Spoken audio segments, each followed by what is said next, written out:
The blue skies of New Eden darkened as strange ships entered the atmosphere. Commander Park Ji-won stood frozen at his console in the colony's defense center. His heart raced as he watched the alien vessels take position above the cities where millions of people lived, worked, and slept, unaware of the danger. "Sir, the Concordat ships aren't answering our calls," Lieutenant Kim Tae-ri said. Her hands moved quickly over the communications panel, trying again and again to make contact. Her voice stayed calm, but Ji-won noticed her knuckles had turned white. "How many ships?" Ji-won asked, his mouth dry. 37 large warships and over 100 smaller craft. They're in attack formation. Ji-won pressed the colony-wide alert button. Sirens began to wail across New Eden. "Start the evacuation plan. Get everyone to the shelters. And keep sending messages to Earth. Tell them we need help now." The defense center buzzed with activity as officers rushed to carry out his orders.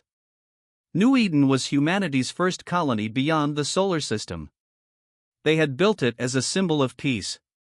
The defense systems were basic, designed to handle pirates or small threats, not a full Concordat battle fleet.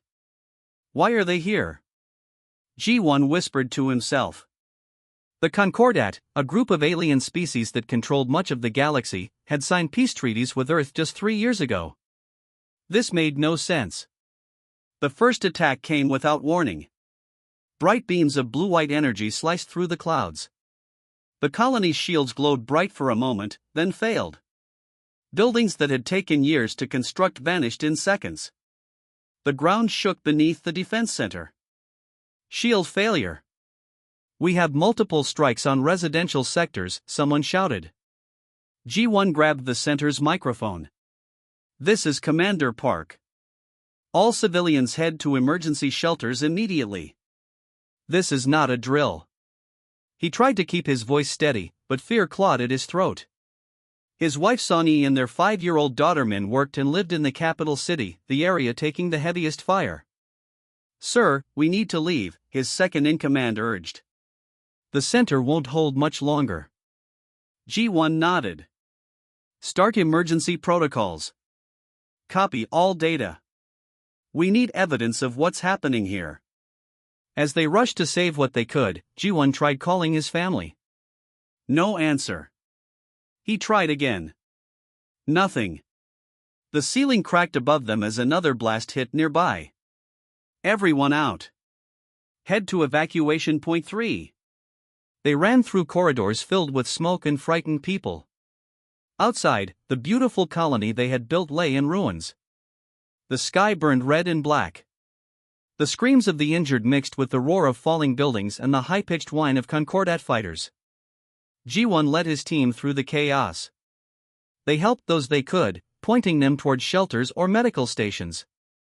But for every person they saved, Ji-won saw dozens who couldn't be helped. Bodies lined the streets. Families separated in the panic called out for each other. After 20 minutes of running and helping, they reached evacuation point 3, a small spaceport on the colony's edge.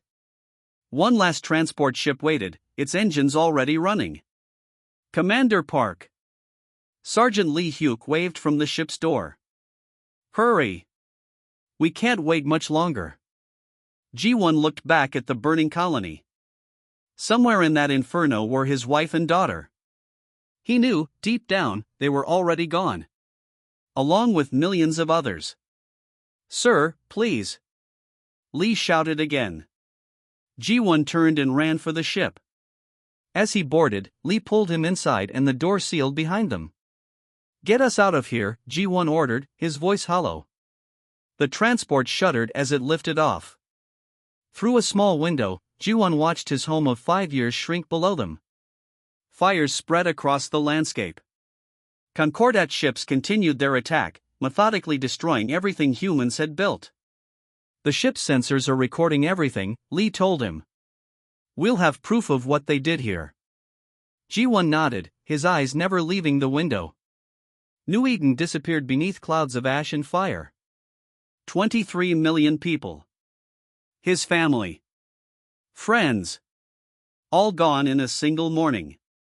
As the transport broke through the atmosphere and into the safety of space, G1 made a silent promise to those left behind. Earth would know what happened here.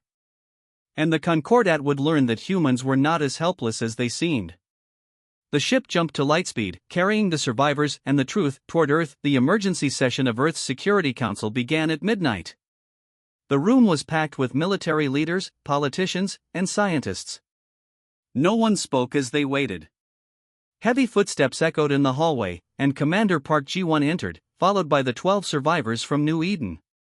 Their clothes were still dirty from the attack 3 days ago. G1's face appeared calm, but his eyes held a storm. He nodded at Admiral Choi Sun-mi, who stood at the front of the room. "Play the recording," she ordered. The lights dimmed. A large screen lit up, showing the blue skies of New Eden. Then came the darkness as Concordat ships filled the view. The council watched in silence as the attack unfolded. They saw buildings crumble. They heard screams cut short. They witnessed the methodical destruction of humanity's first colony beyond the solar system.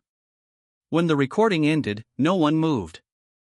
The only sound was quiet crying from one of the survivors. Admiral Choi finally broke the silence. 23 million dead. Her voice filled the quiet room. Our first extrasolar colony, wiped out without provocation or warning. She turned to face President Kong Du-young, who sat still as stone at the head of the table. The president slowly stood, his face gray with grief and anger. "I have seen enough.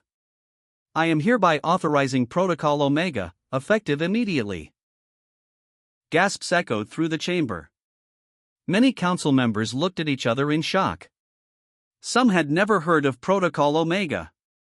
Others had hoped they would never need to use it. "Mr. President," General Kim said, "are you certain? Once started, we cannot stop." President Kong looked at the survivors.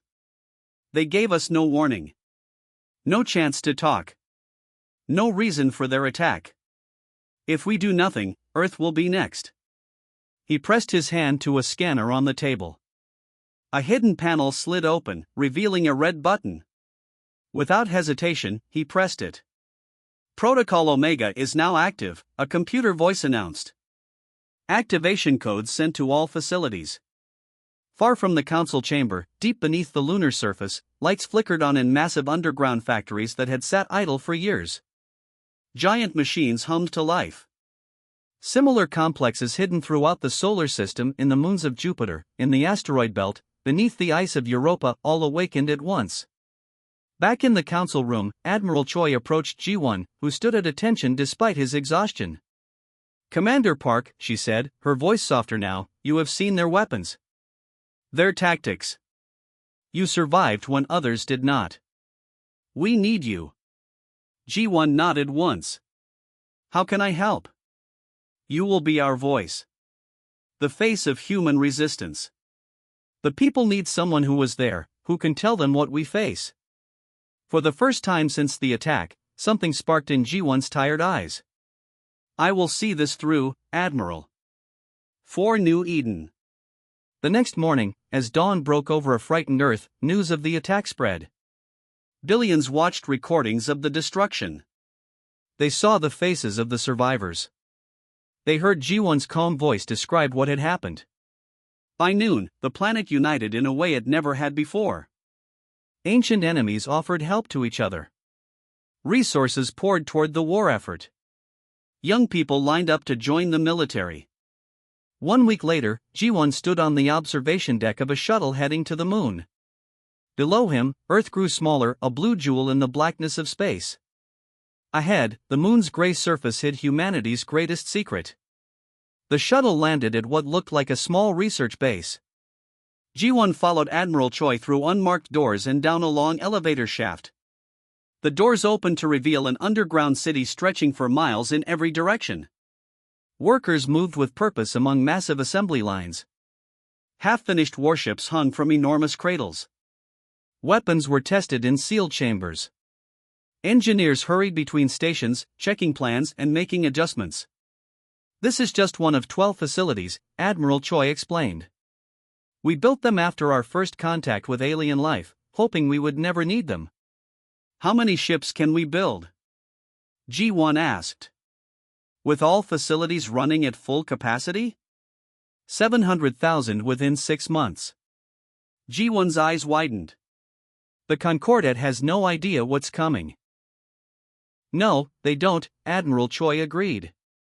They think they attacked a peaceful colony of a minor species. They don't know they woke a sleeping giant. As they walked through the facility, workers stopped to look at G1. They had seen his face in the news. For them, he represented both the tragedy of New Eden and the hope for justice. G1 stopped by one of the ships, touching its metal hull. What do you call this class of warship? Admiral Choi smiled grimly. Vengeance. The massive observation window on Jupiter Station offered the best view in the solar system. 6 months after the attack on New Eden, Admiral Park Ji-won stood there, watching history unfold before his eyes. Hundreds of thousands of warships filled the space around Jupiter, their metal hulls reflecting the gas giant's swirling colors. It's quite a sight, isn't it? General Han Minho said, joining Ji-won at the window. The older man had fought in Earth's last war, decades ago. Back then, 10 ships was considered a large fleet. I never imagined we could build so many, Ji-won replied quietly. 700,000 warships, Han said, pride filling his voice. Each one more advanced than anything the Concordat has ever seen. G1 turned from the window to study the tactical displays floating in the center of the room. They showed the positions of every ship in the fleet, organized into attack groups. 6 months ago, he had been a simple colony commander. Now he was Admiral Park, leader of the largest military force in human history. What's the latest on Concordat movements? G1 asked. Han touched a control, and the display changed to show alien systems. Their ships continue normal patrols. They've added some defenses around their core worlds, but nothing serious. Their intelligence reports suggest we might manage to build a few hundred ships at most. A small smile crossed Ji-won's face. Their arrogance will be their downfall. They think they crushed us at New Eden, Han agreed. They have no idea what's coming. The door slid open, and Captain Yoon Ji-soo entered. At 29, she was the youngest officer ever to command a dreadnought. Her ship, the Vengeance, would serve as Ji-won's flagship during the coming battle. Admiral, she said with a sharp salute. Your flagship is ready. The entire fleet awaits your orders. Ji-won nodded. Thank you, Captain. We'll depart in 6 hours. After Ji-soo left, Ji-won and Han studied the attack plan one final time. The experimental quantum drives would allow the human armada to bypass all known Concordat defenses, arriving simultaneously at multiple strategic targets. We hit their military bases first, Ji-won said, pointing at red marks on the display. Then their shipyards and weapons factories. Their civilian centers are to be avoided at all costs. Han raised an eyebrow.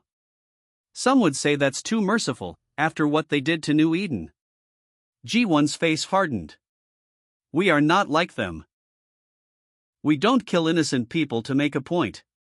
3 hours later, Ji-won walked through the docking tube that connected Jupiter Station to the Vengeance. The massive warship stretched almost 2 kilometers from bow to stern. Its hull was black as space itself, designed to absorb sensor scans rather than reflect them. As he stepped onto the bridge, the crew stood at attention. Ji-won had handpicked each one, testing their skills and their judgment. In the battles to come, both would be needed. At ease, he said, taking his place in the command chair. Status report. All systems green, Admiral, Ji-soo reported from her captain's station.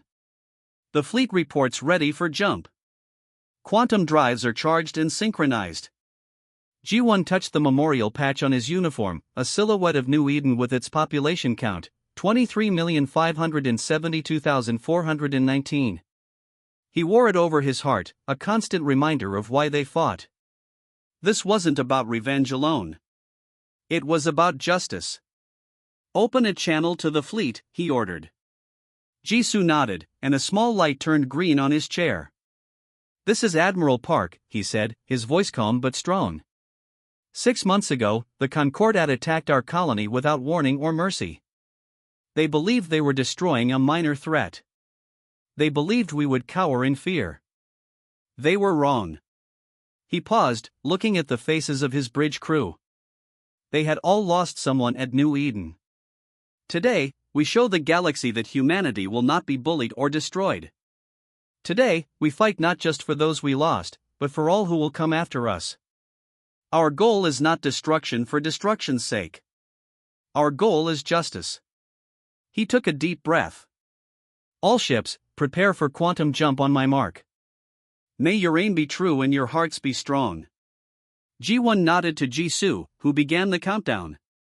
Jump in 5, 4, 3, 2, 1. The quantum drives activated simultaneously across 700,000 ships. Space seemed to fold around them. For a brief moment, G1 felt like his body was being stretched across the galaxy. Then, in an instant, Jupiter and its moons vanished. In their place appeared the central military base of the Concordat. Alarms blared on the bridge as enemy ships scrambled to respond to the sudden appearance of Earth's armada. All ships, execute Battle Plan Alpha, G1 ordered. Target military installations only. Show them what happens when you attack humanity. The Vengeance surged forward, leading the charge as humanity's hour of justice finally arrived. Supreme Commander Kang Hyun-woo of the Concordat Defense Forces enjoyed his evening meal in his private dining room. The view from his window showed the glittering capital city of the Concordat homeworld. Tall buildings reached into the purple sky. Ships moved slowly between them like fish in a peaceful stream. Hyun-woo sipped his drink and smiled. 6 months had passed since they destroyed the human colony. The humans had done nothing in response. Just as he had predicted to the High Council. Primitive creatures, he had told them. They will hide in their home system and lick their wounds. His meal was interrupted by a loud, wailing sound. Red lights flashed across the ceiling. Hyun-woo jumped to his feet as his communication device lit up with messages. His 4 hearts beat quickly as he read the first one. Human ships detected at Defense Station 7. Then another message, human fleet attacking Shipyard 3. And another, massive human force appearing at Capital Defense Ring. More and more messages flooded in. Hyun-woo's hands shook as he tried to make sense of them. This couldn't be happening. Not all at once. Not at so many places. Impossible, he whispered, staring at the reports. They cannot have this many ships. He rushed to the window. In the sky above the city, he could see bright flashes of light.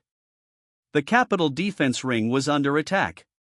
As he watched, a massive black ship appeared from nowhere, leading thousands of smaller vessels. Its size blocked out the stars themselves. Hyun-woo ran to his command center, pushing past panicked staff members. The large screen on the wall showed chaos across the Concordat. Human ships had appeared simultaneously at 12 major military installations. They attacked with precision and coordination that Hyun-woo had never seen before. How many ships? He demanded. An officer looked up, his face pale. Early estimates suggest over 700,000 warships, Commander. That's not possible. Their entire civilization couldn't build so many. The officer had no answer. On the screen, they watched as human ships tore through Concordat defenses like paper. Their weapons were unlike anything the Concordat had seen before. A message cut through all communication channels. A human face appeared on every screen. This is Admiral Park G1 of Earth, the human said in perfect Concordat language. We target only military installations. Civilian centers will be spared if no resistance is offered. We are not like you. Hyun-woo recognized the face. It was the colony commander from New Eden. The one they thought had died with all the others. Jam that signal. Hyun-woo ordered. We can't, sir, an officer replied. They're broadcasting on all frequencies simultaneously. The human continued speaking. 6 months ago, you attacked our colony without warning. You killed 23 million innocent people. Today, justice comes for the Concordat. Hyunwoo watched in horror as the massive black ship, the Vengeance, according to reports, led the assault on the central defense platform orbiting their homeworld. The precision of the human strikes stunned him. Defensive grids fell in perfect sequence. Military shipyards were disabled with surgical precision. Send all ships to defend the capital, Hyunwoo ordered. Sir, we're getting reports that the humans are attacking everywhere at once. There are no ships to send. Hyunwoo slammed his fist on the console. This is impossible. How did they build so many ships? How did they develop such weapons? Where did they get quantum jump technology? No one could answer him. The room fell silent except for the constant beeping of alarms. A junior officer approached Hyunwoo carefully. Sir, there's something strange about their attacks. What? They're only targeting military installations. Our cities, our civilian ships, our colonies, they're leaving them all untouched. Hyunwoo frowned. This wasn't how war was fought. When the Concordat attacked New Eden, they destroyed everything. That was the proper way to defeat an enemy. Sir, another officer called out. The High Council is demanding to speak with you. Hyunwoo knew what they would ask. How had he failed so completely? How had he misjudged the humans so badly? As the hours passed, reports continued to flood in. The news grew worse and worse. Within 12 hours, half of the Concordat's military bases were destroyed or captured.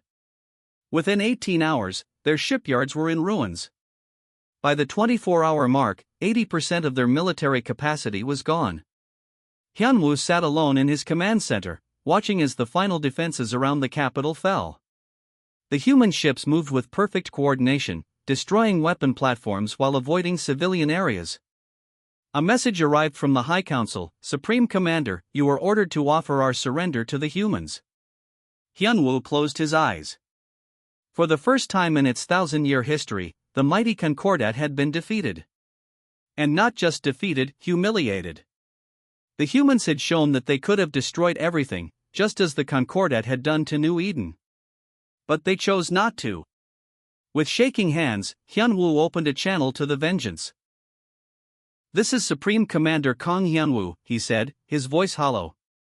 The Concordat surrenders to Earth. 1 year after the attack on New Eden, the colony looked very different. New buildings stood tall and bright where ruins had been.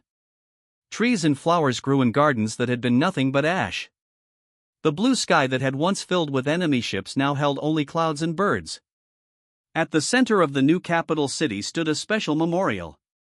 23 million pillars of light rose into the sky, one for each person who died in the attack. At night, these lights could be seen from space, a reminder to all who passed by. Today, the colony was hosting an important meeting. Ships from every corner of the galaxy had arrived, carrying leaders and representatives from all known species. They came for the first official meeting of the new Galactic Council. Admiral Park Ji-won, now Earth's ambassador, stood by a window in the main council building. He watched as alien visitors walked the streets below. Some had 4 legs, others floated above the ground. Their skin colors ranged from deep blue to bright orange. A year ago, many of these species had been afraid to speak against the Concordat. Now they came to New Eden as equals. Quite a change from the last time we were here, said a familiar voice. Ji-won turned to see General Han Minho, now his chief diplomatic advisor, walking toward him. Han had been with him from the beginning, from the emergency meeting on Earth to the final battle against the Concordat. I still see it sometimes, Ji-won admitted. The way it was after the attack. All the destruction. Han nodded.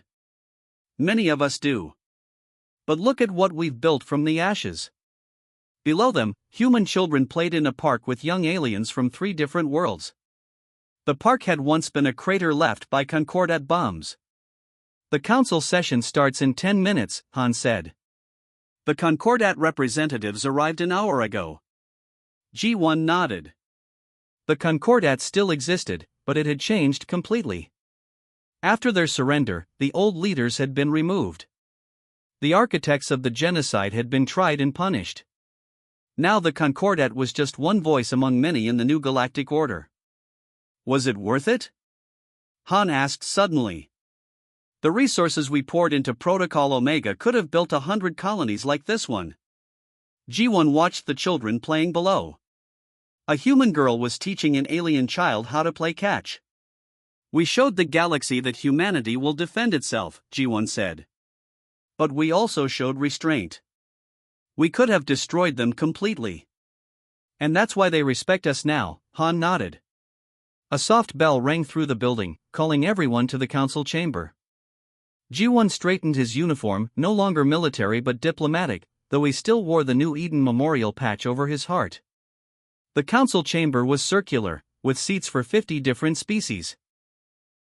In the center was a round table where the 9 elected representatives would sit. G1 had been chosen as one of them. As he took his seat, G1 looked at the faces around him. The Zith ambassador nodded respectfully. The Volith representative clicked her mandibles in greeting. Even the new Concordat leader gave a small bow. A year ago, none of them would have shown such respect to a human. A year ago, humanity had been seen as newcomers to the galaxy, interesting but unimportant. I call this first session of the Galactic Council to order, announced the Telon chairperson. As the meeting began, G1 thought about the journey that had brought them here. The terrible attack. Earth's response. The war that had lasted just one day but changed everything. Humanity had shown the galaxy 2 important truths. First, that they were stronger than anyone had guessed. And second, that they would use that strength with wisdom and mercy. The meeting continued for hours as the council discussed trade routes, defense agreements, and exploration rights. At every turn, the other species looked to Earth for guidance. They had seen humanity's power and they had seen humanity's heart. When the session ended, G1 walked outside to the memorial. Night had fallen, and the 23 million pillars of light reached toward the stars. Among them was one for his wife and one for his daughter. We did it, he whispered to them. We made sure your deaths meant something. A cool breeze blew across the colony. In the distance, ships from a dozen worlds prepared to depart, carrying news of the Council's decisions back to their home planets. New Eden would never forget its dead. The lights would always shine for them. But the colony had become something more than a memorial. It was now the birthplace of a new galactic order, with humanity at its center. G1 looked up at the stars, thinking of the fleet that still patrolled Earth's borders. The sleeping giant had awakened, and the galaxy would never be the same.